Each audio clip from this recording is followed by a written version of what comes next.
Hello and welcome to the Sweaty the Farmer and the news. We receive our news directly to our brains thanks to the warp. This is our weekly show where we discuss some of the most important news in the gaming world. I am the Lightning Gamer as the Sweaty. And I am Lucho the Farmer. Thanks for coming together this week to talk about some relevant news. Some of the relevant news. This week we have cheating in CSGO. The big reveal of the Nvidia 30 series and everything that it encompasses, and Division 2 is getting a new PvP mode. So, what happened with CSGO? So this is look at two-part news. Yeah. So one of them is that there was apparently multiple coaches were using a bug in the spectator mode of the game. Yes. To cheat in tournaments. How so? Well, what they were doing in the inspector game, like going and checking the position of the other team and tell the other team where they were? ESL didn't explain how they were taking advantage of it. Yeah. I guess to avoid people, to minimize the risk of people replicating the cheat or the bug. Yeah.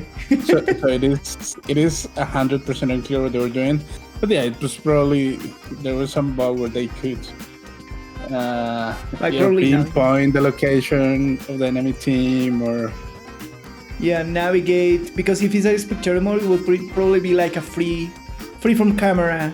And in that sense, they can see like the other team's position and that sort of stuff. And it's like, which for CS:GO is it's like equivalent to have like hack walls, basically. Yeah, basically. Oh my god. And then like what is, I mean, not interesting, but it's worse. What makes the whole situation even more appalling is that it was the coaches using it, not the players. Oh my god. Because you can say, okay, the players, a lot of them are young, like they're not fully aware of the consequences of cheating interactions, and you kind of see. But the coaches, that speaks to a different more pro, of an institutional. Yeah, my god.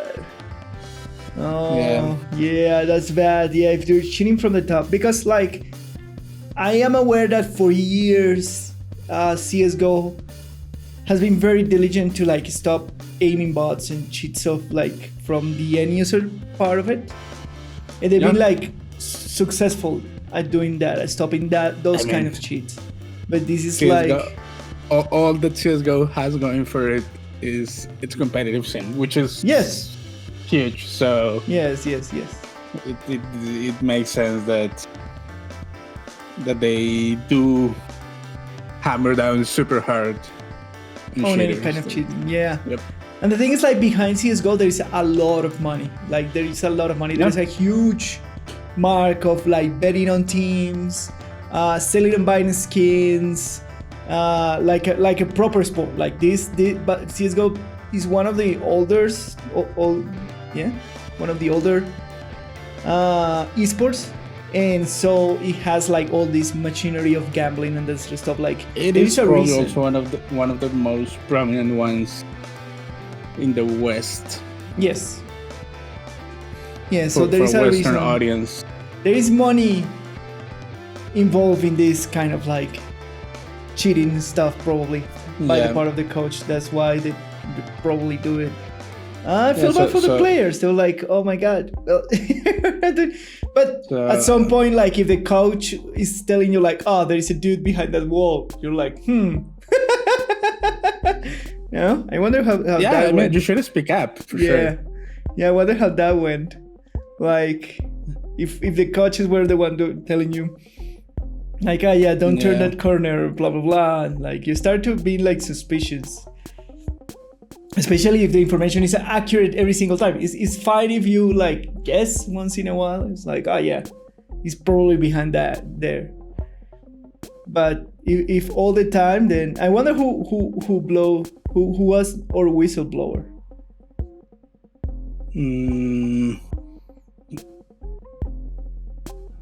I mean, this article doesn't have. Yeah, it's just talking that about information. It gives the names of the coaches that were involved. Yeah.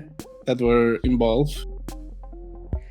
And the thing about this kind of stuff is like every time something like this happens, the esports loses his legitimacy a little bit and his credibility, which is really bad. Really absolutely. Bad. He loses distractions, he loses sponsor. Like if it's not a clean sport, then it's a problem. Even if like in the history of sports, there's been a lot of doping and such, but esports, because of being like a more niche or like a smaller part of the... I don't think it will affect the sport itself. Yeah. Probably more the organization running the teams and hiring these people. You know that they are probably gonna lose sponsors more than CS:GO itself. Yeah, fair enough.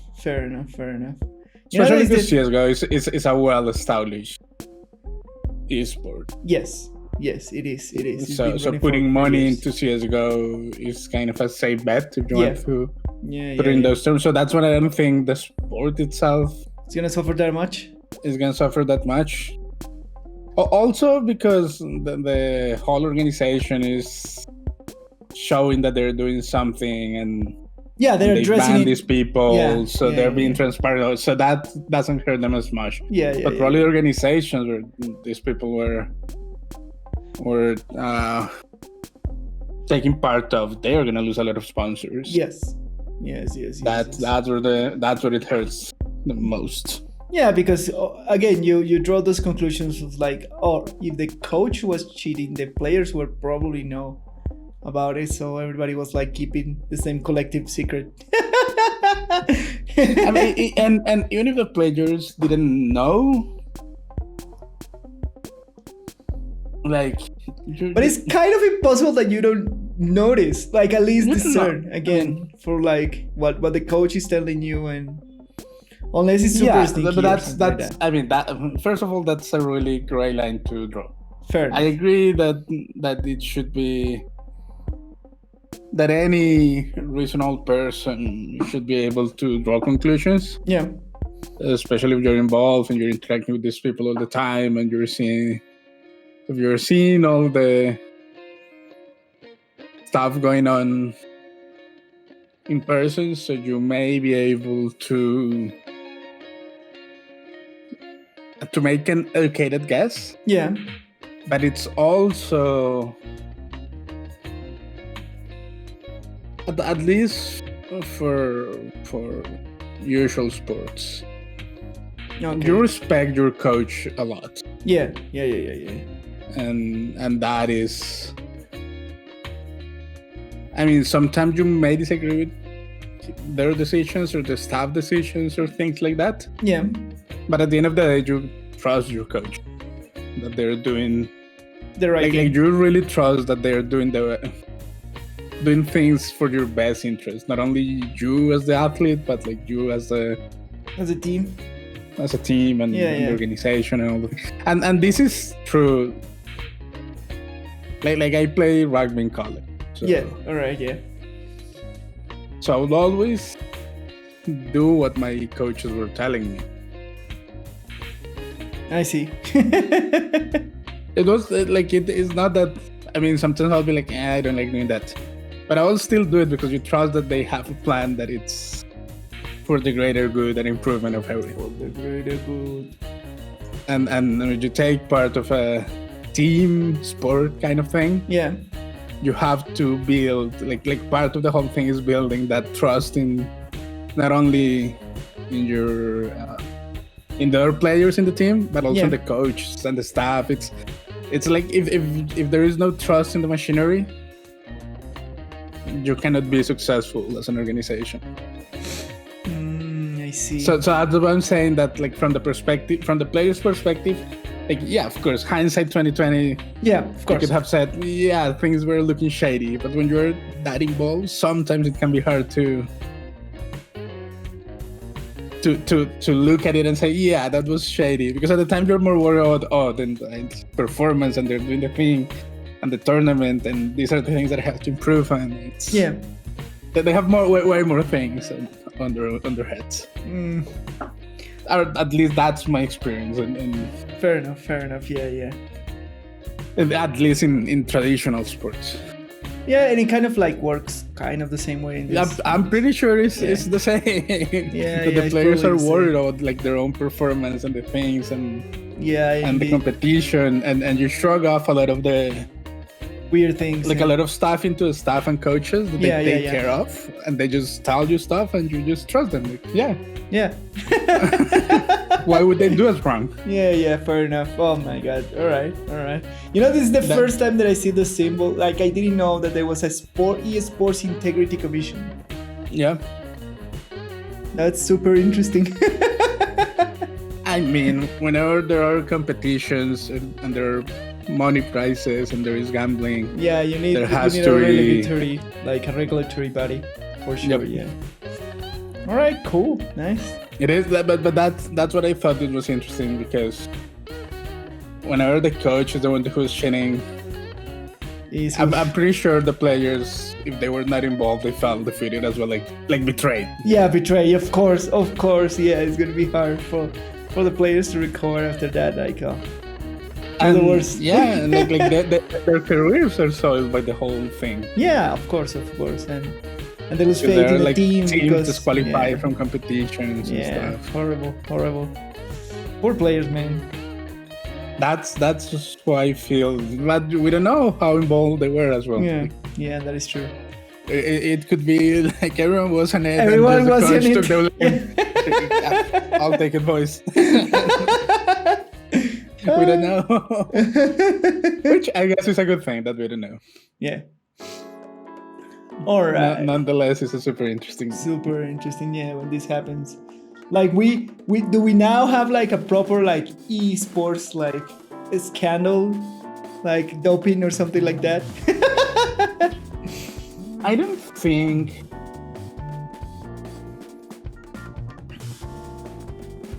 It is funny because I don't think I have heard of a huge scandal in esports. Yeah. I don't, like, nothing comes to mind. Fair enough. For me, like that you can say, okay, that was the Lance Armstrong. The Lance Armstrong. That it's like a famous case. That or I don't know, things like the Russian ban of bans on one of the Olympics a couple of years ago. That were like. There's a super good documentary on Netflix about it and about the Russian ban. Yeah, have you seen it? No. Crazy. I recommend. I think it's called Icarus or something like that. It is the story stars by like it is just an amateur biker, like racing. Yeah. And he wanted to go through a whole doping process to see how effective it is, and he wanted to document the thing. Yeah. Jeez. And across doing all these things, like he came across and came in contact with the head of the Russian anti-doping thing. Yeah. And that happened at the time that the whole thing was crumbling down. Jeez. And the whistleblowers, and the documentary saw the whole thing. It's super interesting. It's insane. Fair enough. I will check it out. Drama and it has my seal of approval. It's interesting. It is. There you go. We not only give you news, but Netflix recommendations here. Why not? It is relevant. Yeah. But yeah, like in that sense, I don't know if I have ever heard something big like that in esports. I know that it is hard to come to like mainstream media. Yeah.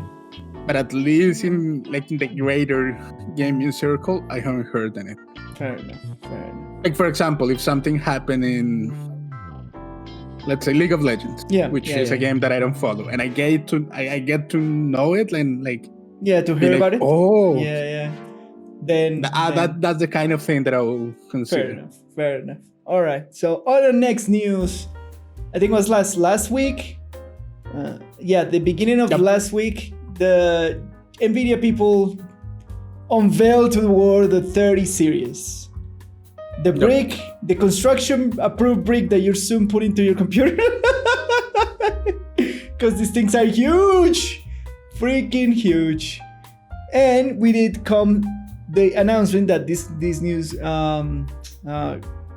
RTX ready cards comes with GDR6X memory, which is like super fast cards, super efficient in terms of thermal cooling, etc. But the important thing about these new Nvidia cards are two things. One, the leap in processor architecture is huge, like from the Tesla that we are now in architecture to Ampere, which is like 2 times faster than the architecture that we are now, which is enormous. Deep. Like between the 10 series and the 2 series, there was not much difference. The only big difference was that the 20 series had RTX ready cards, and that was the huge difference between those two. But this is like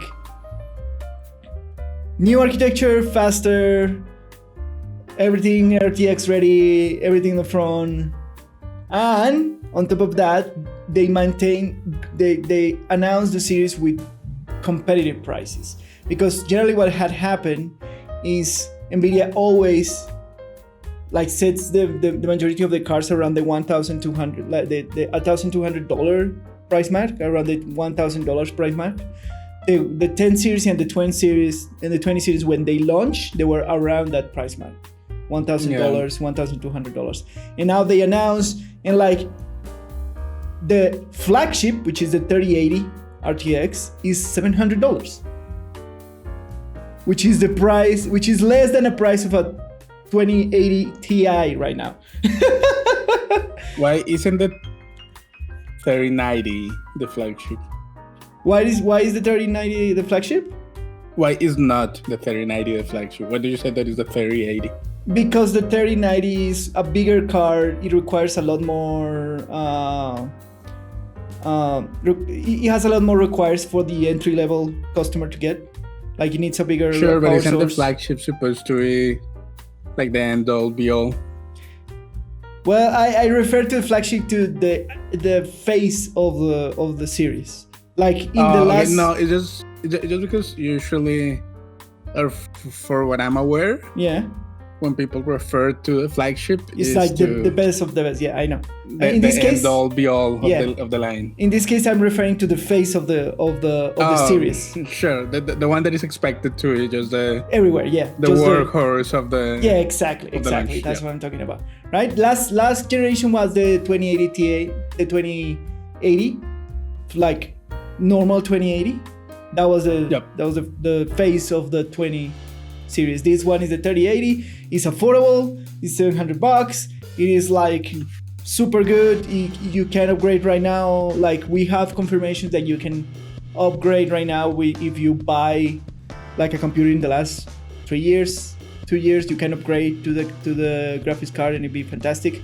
The only thing is like you probably need to buy a better monitor, because this thing is gonna give you like 360 hertz of refresh rate in a monitor that can support it, I guess. Not only that, like if your processor is not good enough, it won't be able to fit the graphic card. Yeah, it will fall behind. It will fall behind. It's gonna bottleneck it. So yeah, it is. You need to balance both. Correct. If your CPU is not powerful enough, it will bottleneck the card. For sure. But like, because in the recent 2 years there hasn't been like a lot of changes in terms of architecture in the CPUs.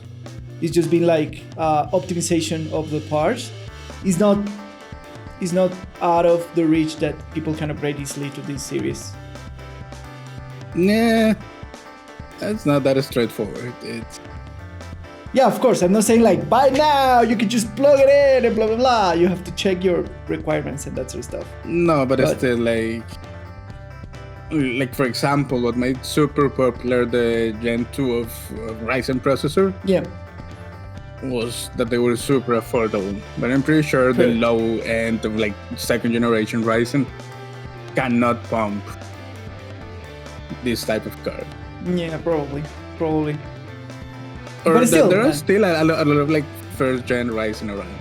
Yeah, but it's still like it's very good. The prices are very good. Like even the high top end, which is the RTX 3090, which is. No, but I'm not saying that it's not good. Actually, it looks very, very interesting, but yeah, just be careful. Yeah, we'll be careful when you upgrade. Just having a powerful graphics card is not enough to. Yeah, be careful when you upgrade. It could make your life worse. Yes, correct. If your system is unbalanced. Yes, correct. What is going to be the power consumption of these things? I don't know. Apparently, the thing is like we still don't have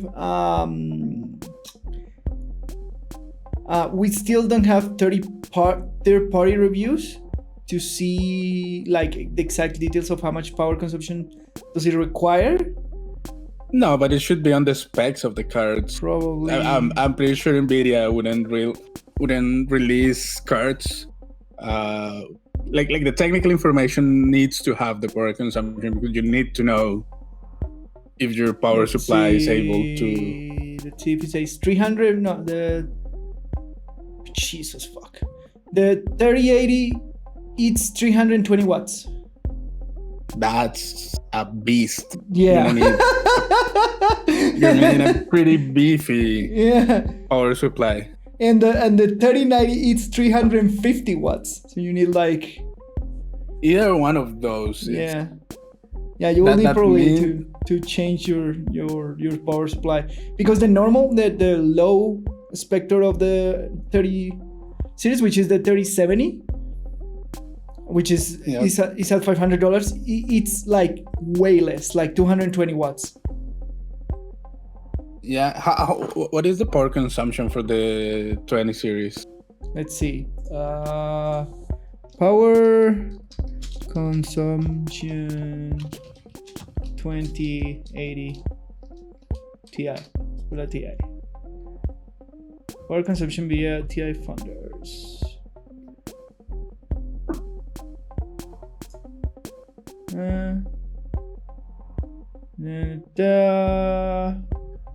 280 watts.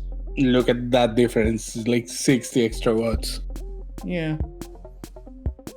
That's a lot. But it's still like on the... at peaks, because you know that they like the cars consume at peaks. The Ti is like around the 350. Yeah, but no one like it doesn't matter.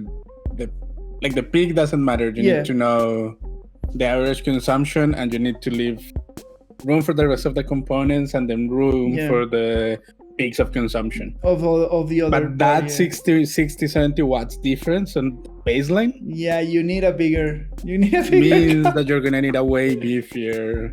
Yeah. It's like it's not only that you're gonna add this. It's not only about answering the question of do I have the extra 70 watts on my current GPU. No, you need to add extra room because these things on peaks are probably gonna pull more power. And if you have the processor and the processor is capable of feeding it, the processor is gonna require more power. Of course, yes, for sure. So you probably need around 70 watt gap. Yeah. You have to add a little bit more of. So you're probably talking about like getting around like to run this beast. You probably need like around 1,000 watts power supply, like around 1,800 watts. 750 should be fine, and 800 should be fine. Yeah, but that's a big power supply. And at 750 power supply, it's a big power supply. Yeah. It's a very beefy power supply. Like the standard is like 500, 500, 500, around 500. Those are kind of the usual pulls. Getting a 700 and 800 is a beefy. Yes, correct. Yeah, I have a 500 watts power supply, and I did buy it planning to like overclock half of my computer. I didn't need it that big of a power supply, but still like a baseline 800 watt power supply is like a monster of power supply. Yeah, you're gonna need definitely something beefier. Yeah, but I'm very happy that they actually they have the RTX ready, like the less consumption, a smaller 3070 series, right? That is gonna be a good entry point for like smaller. We'll also need to wait for all the reviewers to start pumping out the numbers and. Yeah, especially like the best thing is if you're gonna buy one of these things, the best thing to do is wait for third party, because you know that. Of course. Like these cards are done by MSI, EVG, Asus. What is the other? Zotac is the other manufacturer. So it's better for you to wait for those reviews, for the third party construction reviews, because really you buy an Nvidia directly from Nvidia. It's like really you buy directly from them. I don't know if they still do they still manufacture their own Nvidia cards? Yeah, they do. All right, fair enough. My graphics card right now is an Nvidia graphics card. Yeah, fair enough. Yeah. I remember buying once an Nvidia, but the one that I have now is an MSI one. No, mine is an Nvidia graphics card. But it's give it a couple of weeks or months at least, when people, like third-party reviewers, start pumping out their own reviews, and then maybe wait a couple more months for third-party builders to launch their own, your MSI, your EVGs, your. Yeah. Once I always think that it's a bad idea to jump super soon. Yeah. in any ship, so it's better to wait for people to test it out. Yeah. To come up with solid numbers of performance and power consumption and all the things. Yeah, especially because all the manufacturers does their own thing in terms of cooling. And that's one of the most important things. All the third-party companies do their own thing. They change little things here and there. So it's better to wait. Yeah, and with the other things, like they changing not only the architecture of the GPU, but the type of RAM they're using. So it's important for you to weigh of how much does the RAM get like hot, and what is the best way to cool it in terms of third party. So if the Nvidia option is good, because they do like a different kind of cooling as the each builder has its own cooling solution. Yeah. So we recommend for you to be very excited, because the prices are affordable. Yeah, to be like a launch. Jump. Yeah. Then jump right now, but it is. But what that means is like probably like the third party builds are gonna be a lot, like very very affordable, with probably better quality of cooling or better quality of builds and that sort of stuff. So that's good news overall. It is, right? It is an option. Yeah, it's good news overall that the baseline of the prices of the cards are fine. Like the most expensive is $1,000. Of course, the monster is $1,500, which is like ridiculous. The 3090 RTX insanity, like with Jesus, 10,496 CUDA cores. 10,496 CUDA cores, like an insane clock, 24 gigabytes of memory, 384-bit of memory bus. Jesus, what? 690.5. Yeah, that thing is a monster. And it looks like a monster. It's a freaking brick. Like it's a construction brick. they look pretty beefy. That also will affect thermal. So yeah. It is. They're really good perspectives on the horizon. Yes. But wait for correct for the market to settle down. And they're all RTX ready, so they're pushing that very hard. Of course, I mean, probably everything is slowly moving there. Yeah. And this for is final still news, just the third gen of RTX. So. Yeah. And for final news, the Division 2 new mode is coming. I remember seeing this. What's the new mode? The new mode is the skyscraper idea that the community had. Remember we discussed it like a year ago, I think. And they were posting this. It's Torghast, but for the division. Yeah, exactly. It's a Tower of Torghast, but the division. There we go. We were saying last time. So apparently they're gonna get it 100-story skyscraper with a raid boss, quote unquote, every 10 levels, and around the level 80, they say that is legendary difficulty. That is kind of close to legendary difficulty. Okay. And of course, isn't that too late? Like, what do you mean? Are people by now clearing like legendary content or something like that quite easily? I don't know. Are they like legendary content? Because well, they keep introducing new items in the pool, but I guess that there's by now like. I know. I'm just thinking. I'm just hoping that. Let me organize my ideas. The point is, if it is gonna be too easy to clear the first 70 rooms, 70 floors, the first 50 floors, before it gets interesting in difficulty. Well, then it's gonna be a chore to do the first 50 floors. You know what I mean? Yeah, we as a group, we as players in the Division 2, we only did heroic difficulty, right? Yeah, I know. And we were kind of like, it was a challenge, but it wasn't that bad, right? And we were playing in heroic, the majority of things that we were doing. And if the scaling makes sense, I will say that you will get to heroic difficulty around the probably 60 floor mark. Yeah, but if that is the case, still that means that the first 60 floors are gonna be assured because you don't want to start like they have checkpoints though. They say they have checkpoints every 10 floors. So when you come back, you will start. Are you supposed to climb the whole tower once per week, or no idea? It is a one thing done.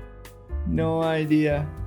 Let's say you get rewards from one of the quote unquote raid bosses once per week. Yeah, it sounds pretty usual.